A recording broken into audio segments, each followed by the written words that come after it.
ধেয়ে আসছে কালবৈশাখী, বজ্রবিদ্যুৎ সহ ঝড় বৃষ্টিতে ভাসবে শহর কলকাতা। আজই কি খেল দেখাবে কালবৈশাখী? 50 থেকে 60 কিমি বেগে বইবে ঝোড়ো হাওয়া।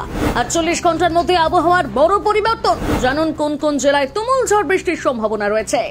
ভ্যাপসা গরমে নাজেহাল শহরবাসী, আকাশের দিকে চেয়ে বৃষ্টির অপেক্ষায় অনেকেই। এবার কিছুটা স্বস্তির খবর শোনালো আলিপুর আবহাওয়া দপ্তর। বজ্রবিদ্যুৎ সহ বৃষ্টির সাথে চলবে ঝোড়ো হাওয়া, কোথাও কোথাও শিলাবৃষ্টির সম্ভাবনা রয়েছে। গরমের থেকে কতটা রেহাই মিলবে? আজও শহর কলকাতায় সকালের দিকে ভ্যাপসা গরমে নাজেহাল শহরবাসী। বৃহস্পতিবার পর্যন্ত তাপপ্রবাহ চলবে পশ্চিম বর্ধমান, পশ্চিম মেদিনীপুর এবং বীরভূম জেলাতে। কলকাতা সহ দক্ষিণবঙ্গের সব জেলাতে গরম ও অস্বস্তিকর আবহাওয়া। তবে আবহাওয়ার মতিগতি পাল্টালেও এখনই গরম কমছে না। কোথাও কোথাও বৃষ্টির সঙ্গে পাল্লা দিয়ে চলবে তাপপ্রবাহ। বৃহস্পতিবার বিকেলের দিকে এবং শুক্রবার কালবৈশাখীর সতর্কতা জারি করা হয়েছে বেশ কিছু জেলায়।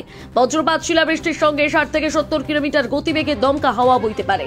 দক্ষিণ পশ্চিম মৌসুমী বায়ু আন্দামান ও নিকোবর দ্বীপপুঞ্জে ইতিমধ্যেই ঢুকে পড়েছে। তাছাড়া অসম এবং বিহারে সক্রিয় ঘূর্ণাবর্ত তৈরি হয়েছে। সব মিলিয়ে বৃষ্টিপাতের পরিস্থিতি তৈরি হয়েছে। প্রায় সব জেলাতে হালকা থেকে মাঝারি বৃষ্টির সম্ভাবনা রয়েছে। সঙ্গে ঘন্টায় 50 থেকে 60 কিলোমিটার বেগে দমকা ঝোড়ো হাওয়া বইতে পারে। কিছু কিছু জেলায় জারি হয়েছে কমলা সতর্কতা। আবহাওয়া দপ্তর সূত্রে খবর, আগামী রবিবার পর্যন্ত দক্ষিণবঙ্গে ঝড় বৃষ্টির সতর্কতা জারি হয়েছে। বৃহস্পতিবার রাতের দিকে এবং শুক্রবার বজ্রবিদ্যুৎ সহ ঝড় বৃষ্টি হতে পারে। বীরভূম, পূর্ব বর্ধমান, পশ্চিম বর্ধমান, ঝাড়গ্রাম এবং পশ্চিম মেদিনীপুরে এই কয়েকটি জেলায় জারি কমলা সতর্কতা। তবে বৃহস্পতিবার সন্ধ্যে পর্যন্ত ভ্যাপসা গরম অনুভব এই সমস্ত জেলাতে। কলকাতা সহ দক্ষিণবঙ্গের বাকি জেলাগুলোতে প্রায় একই রকম আবহাওয়া থাকবে।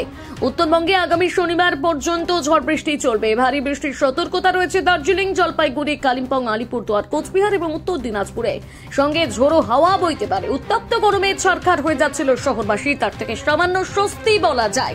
তবে আবহাওয়াবিদদের কথায় বৃষ্টি হলেও গরমের দাপট যে খুব কমছে তা কিন্তু নয়।